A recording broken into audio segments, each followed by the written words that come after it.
Christ commanded what? Great commandment.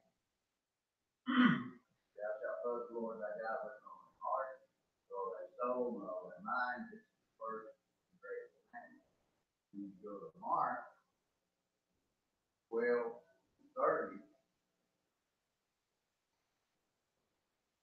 basically says the same thing. Thou shalt love the Lord thy God with all thy heart, all thy soul, and all thy mind, and all thy strength.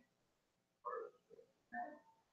Then we have it included again in 27.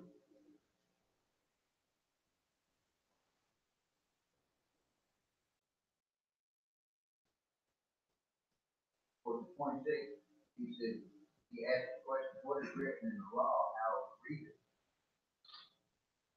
And the man answered, he said, love the Lord thy God with all thy heart, with all thy soul, with all thy strength, and with all thy mind, and thy neighbor as thyself. And I've been looking at this for years. He says, heart, soul, mind, and strength. Strength, we know, can either be physical or mental and inside. And we know the heart is always conscious. Heart and mind, I feel, go together. We know we have a soul, but it tells us the body without the soul is dead.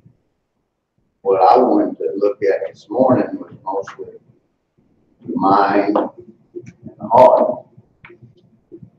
When growing up, before I got stupid as a kid, I would listen to my dad constantly.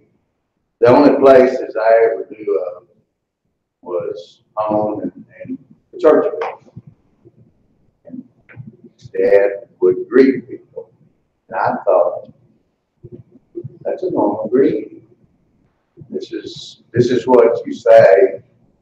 And I didn't hear too many people say the same thing, but he would say, what do you think?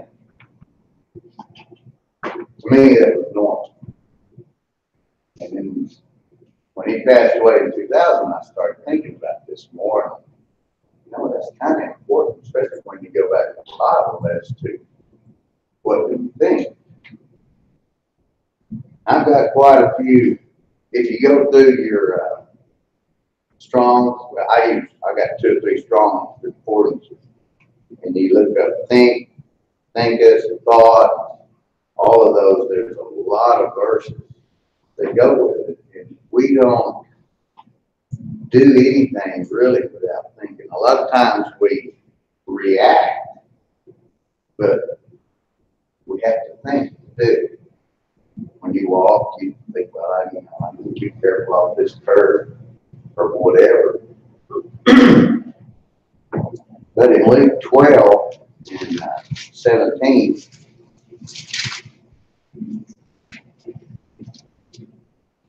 it says, this is Christ talking, and he thought within himself, saying, what shall I do, because I have no room where to stow my fruit? And this was the rich man who tore down his buildings to build more. And I never did understand, why would man tear down a good building? Why didn't he just add? That way he has more storage. But the story says, he thought within himself. In Matthew, we're going to be jumping a lot, and I'll try to take my time to where Matthew 9 and 4. And this is Christ talking.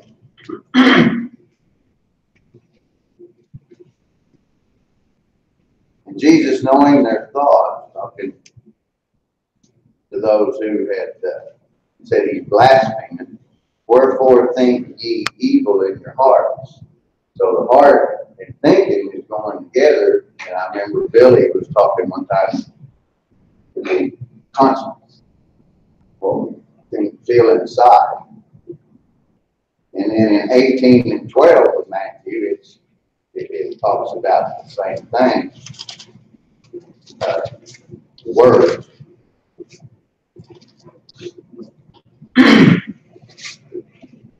11, he said, for the Son of Man has come to save that which is lost. And he says, how think you? If a man have 100 sheep and he loses one. So he's asking, well, what do you think? What are you thinking about this?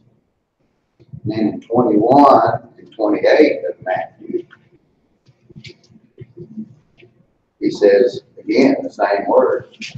But what think you? So as I begin to study on the way we think, what we think, how we think is really pretty important.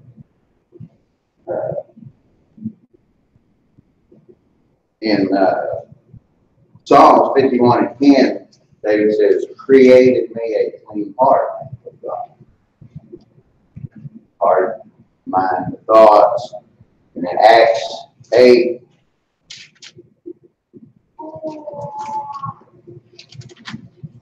and 20 through 22,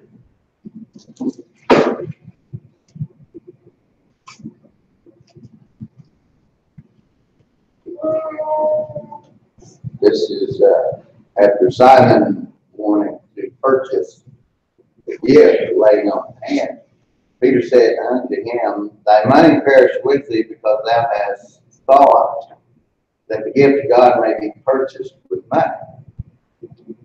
Thou hast neither part nor lot in this matter, for thy heart is not right in the sight of God. Repent therefore of this thy wickedness, and pray God, if perhaps the thought of thy heart may be forgiven.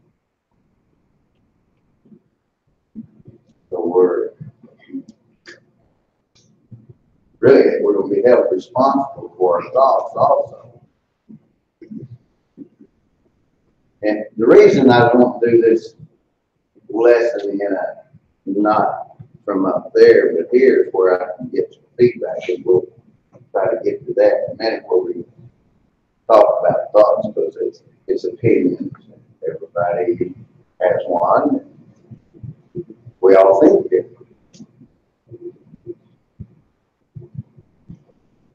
Job 42 and 2.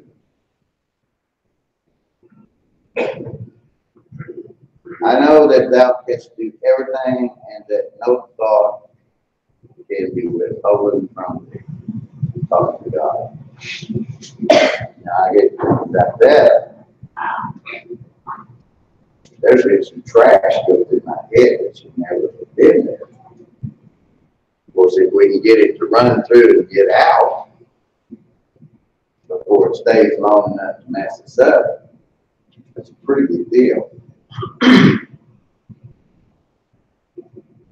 Psalms 94 and 11.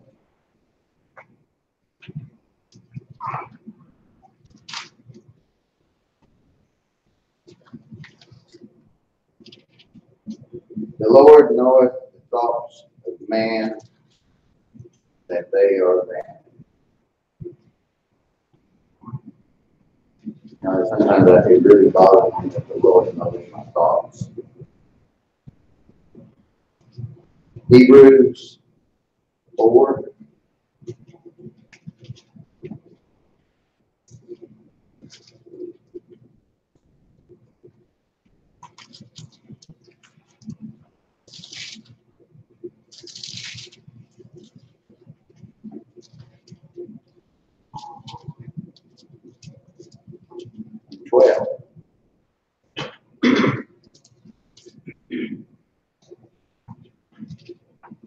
For the word of God is quick and powerful, and sharper than any two-edged sword, piercing even and dividing asunder of the soul and spirit and joints and marrow, and is a discerner of the thoughts and intents of the heart.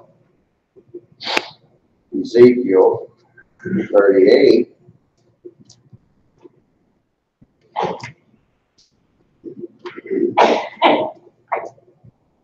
10.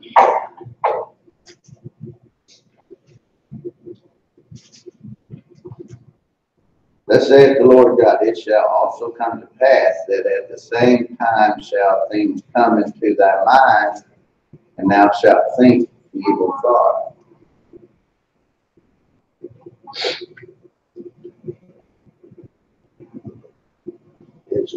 I'm not a psychologist, and I don't say I study people, but I study myself and my own thoughts.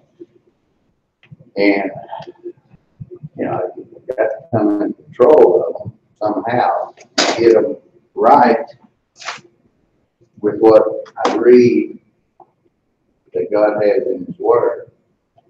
Genesis 11 and 6, this is at the Tower of Babel.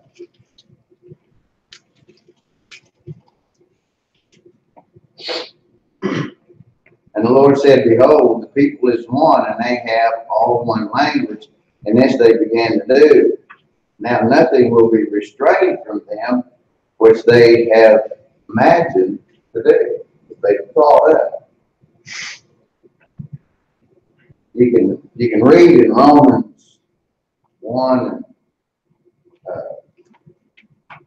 22 and Romans 8 5 through 7 about Sodom and Gomorrah. These people thought they were right in what they did. Same as today. We just call them by a different name. There's many facilities today that have people who come in this morning and they're worshiping God. They're all different. They think they're right. They think this is what God says to do. But when you go and apply it to the scriptures, it's not. We have people who steal, rob, commit murder. Where do they get this idea in their head that this is right? What is their thinking? In Mark, I want to read about a miracle Christ did. Mark 6.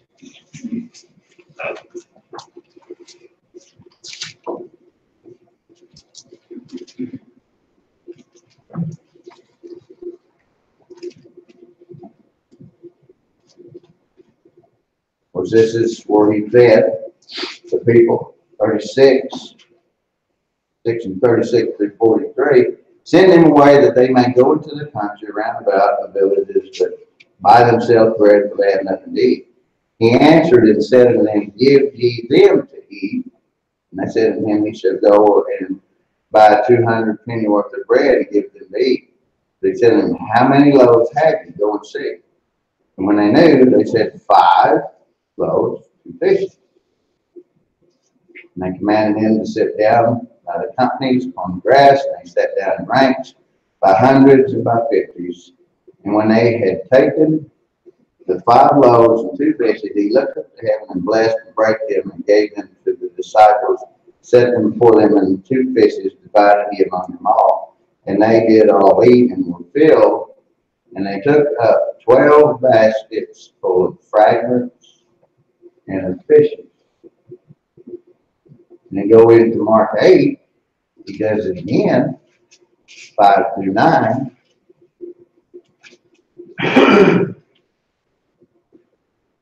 He asked them, how many loaves have you? And they said, 7. He commanded the people to sit down on the ground, and he took the 7 loaves, gave thanks, and brake, and gave it to the disciples to set before them, and they did set them before the people. And they had a few small fishes, and he blessed, commanded to set them also before them.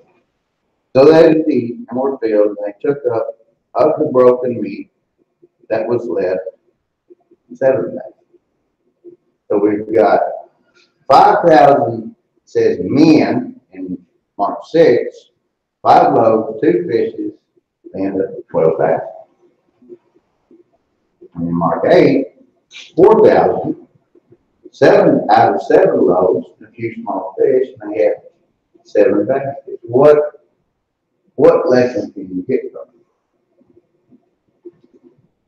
Anybody have an idea? What do you see? What do you think? Yes, ma'am. God provides more than what we need. Yeah. That's strange. You know, every time you think, I need this, that, or that, not that. Right. Anybody else have a thought as to what Christ is trying to portray in these two miracles? Yes, sir. Well, in Christ's miracles, he showed his power over nature, and in this case, he was, showing his power to be able to take care of the needs of the people. And it was really, in a sense, to teach the disciples, because they still believed there was going to be an earthly kingdom all the way up, even after he was raised from the dead. They still believed that. It's amazing how they did not get it all through the 3.5 years of being waiting. It wasn't until his late in the Judean or Galilean ministry when Peter made his confession, now as the Christ the Son of the living God, and had been with him for several years. So he's still demonstrating that he was from God, and his miracles were for that purpose. I agree. What I get from this, we've got friends in Tennessee that live in Tuttle, and their kids didn't enjoy coming to our house to eat. But I was Mr. Jim. And he said, do we have to sit and eat with Mr. Jim? He makes us clean our plates, eat everything. And I had a little restaurant for about 9 months, and it was like, I hated it. I'd go in the back and there were plates full of food thrown away. And I didn't have any hogs to feed, so I didn't do good. That's one thing that really irritates me, throwing things away. And that's what I see. You end up with a little, and then he starts with a little, but he ends up with so much more. So that taught me as a kid even that to take care of what we have. And my kids are that way with me. Sometimes my oldest daughter says, we thought you were trying to make us fat. For eating everything on our plate. I said, well, who filled the plate? Well, I did. I said, okay, you fill it, you eat it. Of course, when we were kids, there's people in Europe, there's kids in Europe that don't have anything overseas. And our answer was, name one. Being a little smart. But this is my thought. And this is where I want to get interaction. Yes. Well, in the feeding of the 5,000, those people had walked from one side of the Sea of Galilee all the way around to the other. And to have 5 loaves and 2 fishes out of 5,000 people was, they didn't prepare for themselves. And so Jesus had plenty and offered it to anybody else that afterwards they picked up the loaves in the account of Mark, which was also some of them had crossed the Sea of Galilee following him. They didn't have enough food either, so he kind of gave them provisions because nightfall was coming, and he went up in the mountains in one case. In the case of Mark, he sent his disciples across the Sea of Galilee, and then that's when he walked on the water. But he had compassion on those people to feed them because they were there without food. They had a journey back way around. It's 8 miles across that sea, so it's about 14 miles around that walk. So That's a lot. Yes, ma'am. I always know each one of these. We always give thanks. A lesson for us. And you don't see it very often in restaurants, people praying over the food. And years ago, I figured that's what I do. Christ did it every time. And we either do it in a restaurant, sometimes we've done it in the car. Not very often, but mostly it's to be an example, maybe. My little 9-year-old says, I did it in my head. That's another thing. I call those thought prayers, where you don't actually say, Father in heaven, and you go on, that you're thinking, Lord, I'm having a tough time with this situation. Give me the strength to get through it. Show me that door that gets me away or helps me overcome it. I've got one. This is not script. I don't have anything scriptural to back this up, but this shows the way we think. Toilet paper. Does it roll towards the wall or away from the wall? A lot of people, it's got to be one way. It doesn't always got to be out. Me, I don't care. I just want it there. I don't care which way it rolls, if it's on the floor or wherever, it's just got to be. When we're driving to work, sometimes I don't drive 2 or 3 miles or half mile to get to what I do.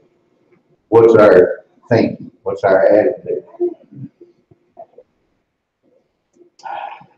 Do we do 60 and 45? No, there's no one here. I'm in a hurry. I'm late. Or do we think, I should have started earlier so I wouldn't have to break the law? There's no police around. I'm still breaking the law, but I'm not getting caught. This speed's too slow for him. Why are we in a 45 when we've got 2 divided lanes? Somebody thought it had to be, but I don't think that's the case, so I'm late for work. Somebody cuts me off. What do you think? There's never a cop around when I need one. I hope that guy gets what he deserves because that mistake was. And then I have thought that. And then I think, I hope I don't get what I deserve. In anything. Life, driving, conversations with people. And sometimes it's not bad. You think, I don't mind if people get ahead, as long as they don't get ahead of me. You see that in workplace.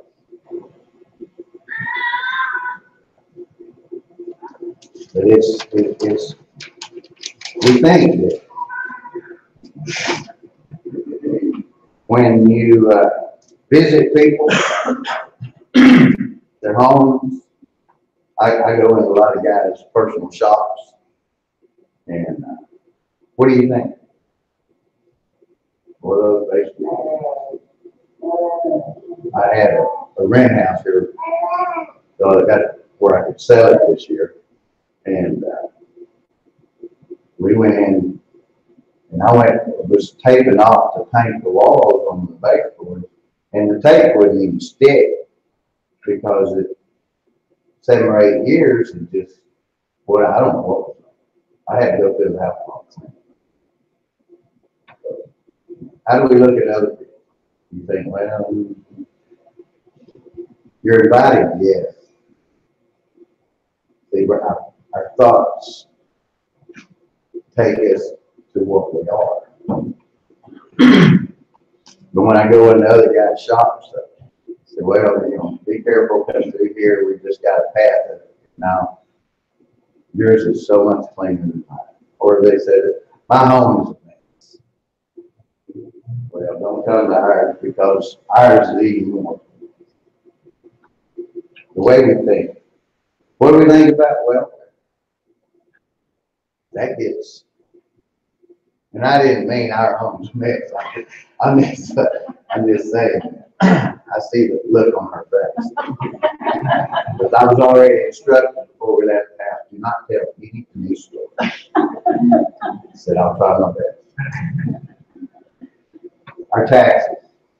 What did Christ say about taxes? There you go. And God, yes, ma'am. To sit back and talk about the meeting at the 5,000 again, I think our thought process, everybody's thought process is highly influenced by your knowledge, your experiences in life, your personality. There's a lot of things that go into how you think about something. But it's concerning that so many denominations out there think that it's their responsibility to take care of the community because Jesus did. Jesus had compassion on people, so they think that that is their duty. But if you study and gain the knowledge of the scriptures, you realize that Jesus assigned that as the individual Christians to take care of people. So I think we have to take into consideration what we're letting influence our decisions and our thought process. We have to gain the knowledge to make it right. I agree. Well, on that point too, he didn't feed everybody. He just fed those who followed him. Right. Those who follow him, that's what he said. And he feeds us now through the bread of life. And we're blessed abundantly, just like he blessed them abundantly physically. We're blessed in the word of God. And he takes care of the birds physically, through nature, and we will be taken care of as well. So we'll make our world. The panhandlers. Go get a job. One of my first thoughts. Then it's maybe they can't work. The one, it's back and forth. You don't. That says if you don't work, you don't eat. But that's the mindset of people. A lot today, the welfare, the government should take care of me. They always. We always. It's always somebody else's fault. Didn't we do that as kids? My younger sister, she made her fault. My older sister. Well, I wouldn't have done that if she hadn't spanked me with the wooden spoon while y'all were gone. And it's the way we think. What we think about. Our salaries, I've said this before, if they would pay me more, I'd do more. And then Karen gave me a card, I don't have it with me, about working, doing what you're supposed to do. It was real good. I got it, I think, in my book. But if you have that attitude or that thought that if they would pay me more, I'd do more, that's like standing close to a wood burning stove. You give me some heat, I'll give you some wood. It didn't work. But yet people think that.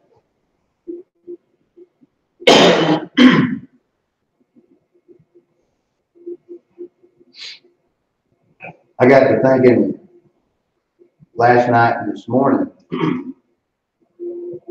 what's the difference in 1817, 1917, and 2017? The way we think. You can take, of course, technology has changed a lot of things, but is it really helped our thinking as to what we do? Look at our dress. The way we dress just from 60 years ago. I really don't like going to stores anymore. But we have to survive food. Run to Walmart. It seems soon as, I would say, March or April,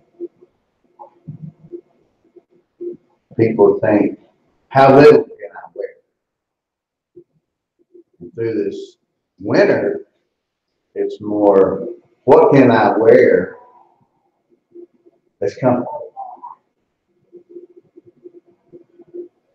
I get so tired of those, all I call them strict, those things that, and I'm not picking on women, because men are just bad. Some people don't need to be wearing those kind of pants. Not one. I have ideas of what it looks like, but it's one. I'm looking at this, but I've got to go down this aisle.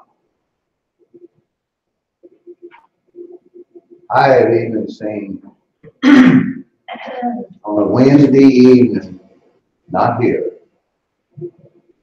this girl wore a pair of shorts. My hand spans 4.5 inches. Those shorts are shorter than that. And I could not.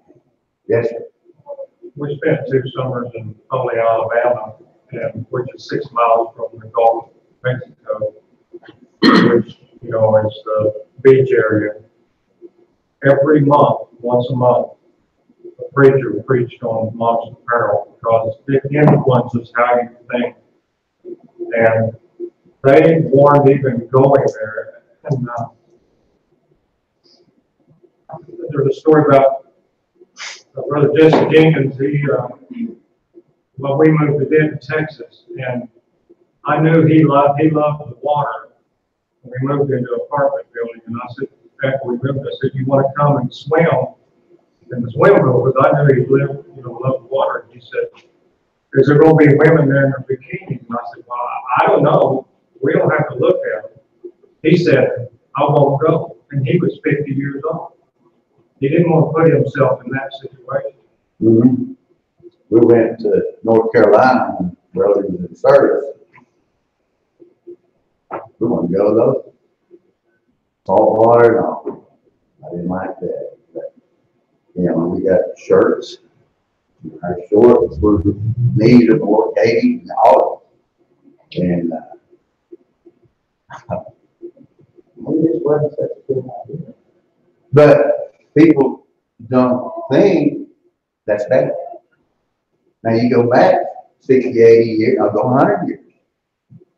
What did they wear? They were covered all day long.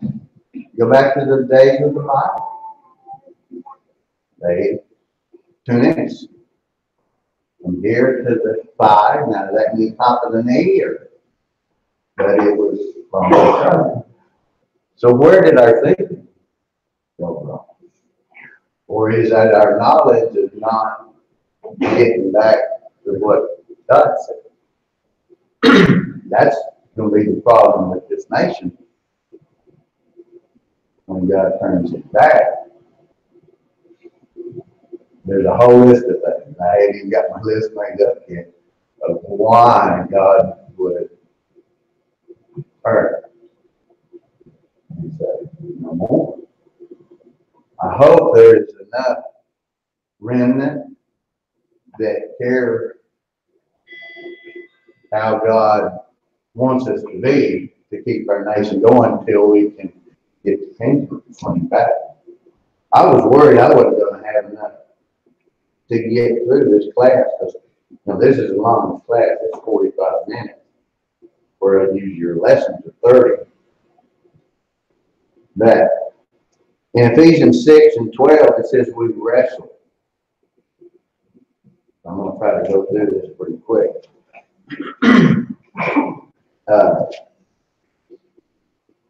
In Galatians 6 and 3, thinketh himself to be something when he's not. 1 Corinthians 8 and 2, man thinks he knows something or knows anything. And then in 10 and 12 of 1 Corinthians said, take heed lest you fall, because your thoughts.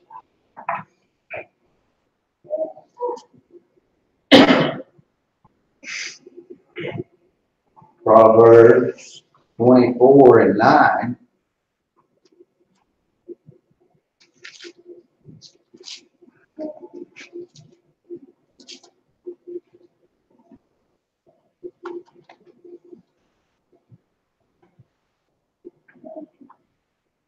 The thought of foolishness is sin, and a scorner is an abomination to me.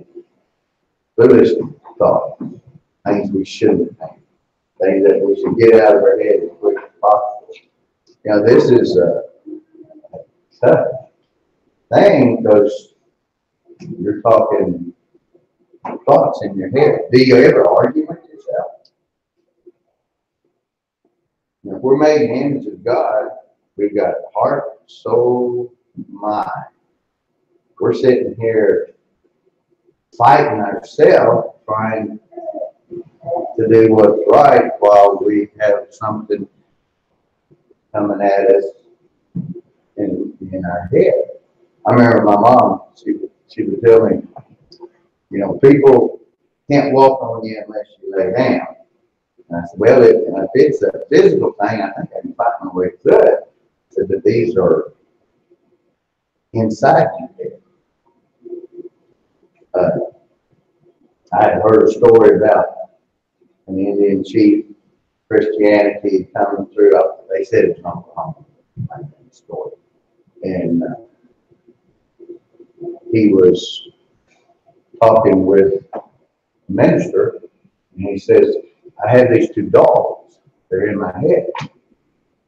They fight each other. One's a good one, one's a bad one. One's maybe black or white, whichever way. And the minister, he says, well, which one wins in the fight? He said, it seems to be the one I feed the most. What do we feed? We have the feed in the Bible.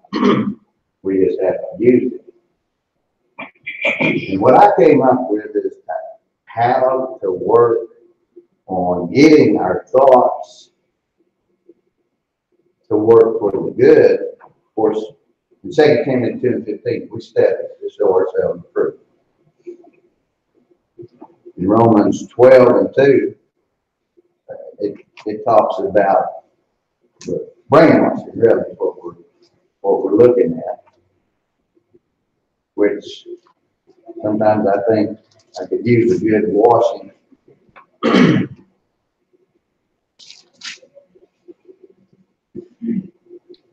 It says, be not conformed to this world, but be ye transformed by the renewing of your mind, that you may prove what is good and acceptable and perfect will of God. Ephesians 3 and 16.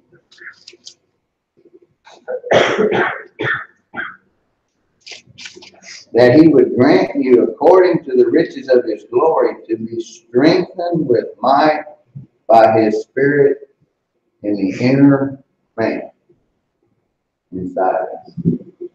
You know, when I ask people, you know, what do you think? And it's all I was thinking.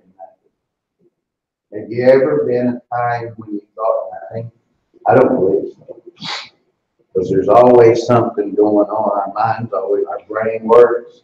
We're always thinking it may not be what we want. And of course, in Philippians 4 and 8, the last gospel meeting we had, I was standing back there at the back, and I can't remember the man's name. And I said, what do you think? He said, well, I can't remember the exact answer. It was either I don't think or I'm not thinking. And I said, think of these things. He said, right. But I'll go through them real quick.